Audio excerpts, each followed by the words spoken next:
Convaincu par la grandeur du pays, Tebboune agit sur 3 fronts.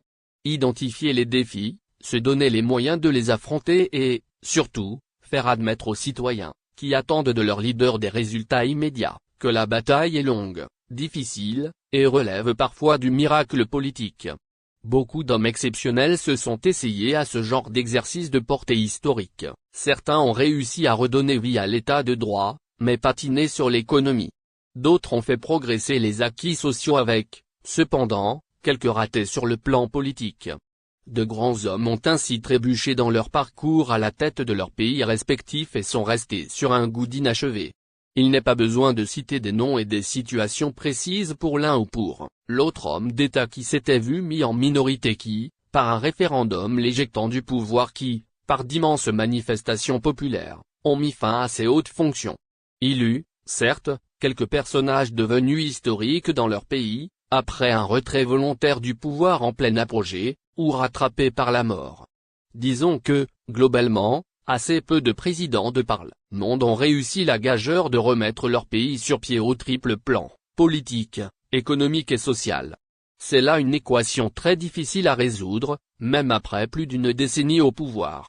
Il reste qu'un chef d'État a su aligner les priorités, profiter des opportunités géopolitiques et même d'une pandémie sans précédent dans l'histoire de l'humanité pour installer un esprit de réforme, tous azimuts. Ne tournons pas autour du pot et reconnaissons qu'il en existe un seul de ces hommes. Il a su résoudre l'équation.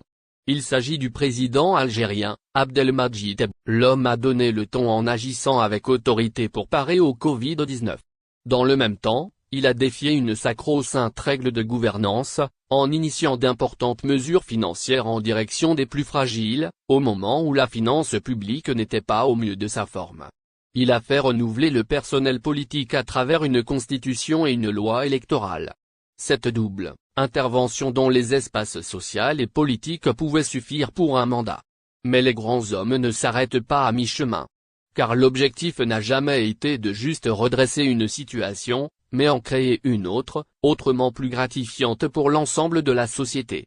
La grande réforme économique est ainsi venue pour compléter le tableau d'une œuvre historique remarquable, au sens où les investissements se déversent en milliards de dollars. C'est dans ce contexte très positif à tout point de vue que le président Tebboune a annoncé une élection présidentielle en avance de 3 mois sur le calendrier politique initial. Cette échéance majeure pour un pays, sorti du marasme il y a moins de 5, se présente sous les meilleurs auspices. Pas de boycott. Les partis s'organisent pour animer la campagne électorale. La société civile s'implique dans le débat et tente de mobiliser l'opinion nationale pour une participation massive au scrutin. Et cette même opinion publique fait montre d'une grande vigilance et déjoue les tentatives mesquines de nuire à l'image du pays. L'Algérie de juillet 2024 est donc apaisée et assez fière de cueillir les fruits d'une politique qui a pour base une profonde conviction que le pays, son peuple et son armée sont capables du meilleur. C'est ce qu'a toujours dit le président Tebboune, un certain 12 décembre 2010.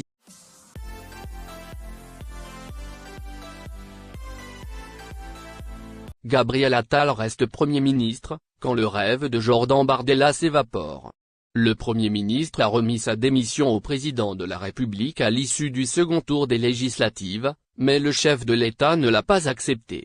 Emmanuel Macron souhaite en effet, selon la presse locale, citant l'Élysée, que Gabriel Attal reste Premier ministre, pour le moment, afin d'assurer la stabilité du pays, au lendemain du second tour des élections législatives qui a vu le camp présidentiel perdre une centaine de députés à l'Assemblée nationale. Il réagissait alors que Gabriel Attal venait de lui remettre sa démission. Le président de la République française a reçu le Premier ministre à 11h15 et l'a remercié pour les campagnes des élections européennes et législatives, qu'il a menées, a précisé l'Élysée. La formation politique que j'ai représentée dans cette campagne ne dispose pas d'une majorité, a justifié Gabriel Attal, qui a également précisé qu'il resterait aussi longtemps que le devoir l'exigera. La présidence a fait savoir qu'Emmanuel Macron allait attendre de connaître la structuration de la nouvelle Assemblée avant de choisir les personnes invitées à rejoindre le gouvernement. Quant à Jordan Bardella qui se rêvait en Premier ministre de cohabitation d'Emmanuel Macron, devra patienter. Le président du Rassemblement national n'a pu rééditer, dimanche soir, la nette victoire de son parti au premier tour des législatives. La poussée finale de l'union de la gauche est-elle un camouflet pour le jeune homme de 28 ans ou un tremplin pour rebondir? Ce qui est sûr et même certain, c'est que Jordan Bardella, qui se voyait déjà en haut de l'affiche, arrivant à Matignon, ne sera pas nommé Premier ministre ces prochains jours. Un échec personnel forcément. Mais ses rêves de victoire se sont évaporés à 20h dimanche, ne résistant pas à l'épreuve de la seconde manche. Le Front républicain a été nettement le plus fort, lui interdisant tout accès à la rue de Varennes, lui, qui disait avoir en tête son futur gouvernement, mais sans jamais le dévoiler, doit maintenant revoir ses projets. En effet, il n'y aura de Matignon pour le Rassemblement national, se arriver en 3e position derrière le nouveau Front populaire et le camp présidentiel.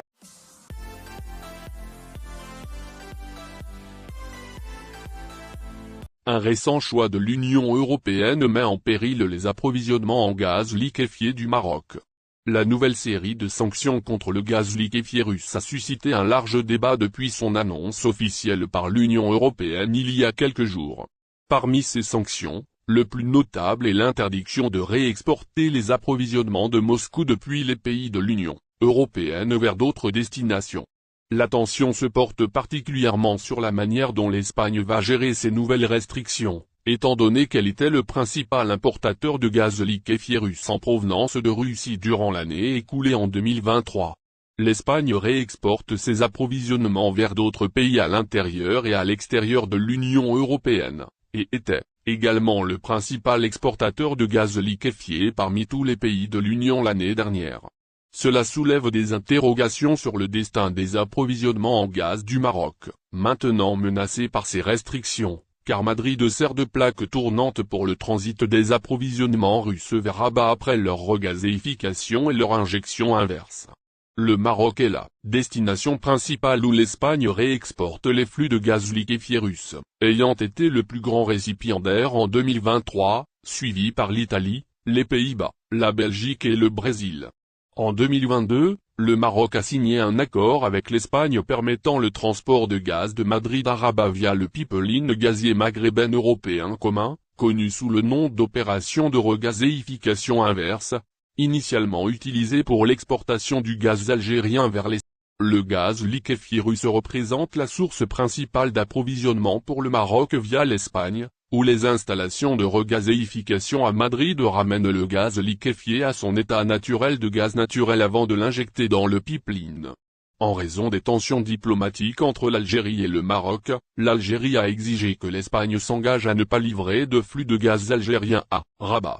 Selon une plateforme spécialisée dans l'énergie, la décision européenne ouvre de nouvelles questions sur comment le Maroc peut sécuriser ses approvisionnements en gaz russe si l'Espagne cesse d'exporter les flux de gaz liquéfié russe après leur regazéification conformément aux sanctions européennes.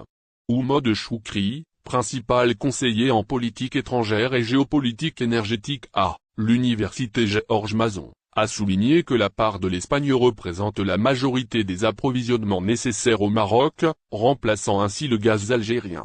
Il a indiqué que l'Algérie fournissait environ 105 millions de pieds cubes par jour jusqu'à l'interruption des approvisionnements en octobre 2021. Après l'arrêt des flux algériens, le Maroc s'est tourné vers l'Espagne pour ses besoins en gaz pour la production d'électricité, et les exportations de Madrid ont commencé l'opération de regazéification inverse en juin 2022, marquant ainsi les premiers flux directs de gaz d'Europe vers l'Afrique. En considérant que le gaz espagnol est principalement constitué de cargaisons de gaz liquéfié, principalement russe, regazéifié, Choukri a souligné qu'il est maintenant crucial pour Rabat de dépendre de plus en plus des importations de gaz liquéfié en provenance d'Espagne, plutôt que d'imposer des restrictions à la réexportation du gaz liquéfié russe après regazéification.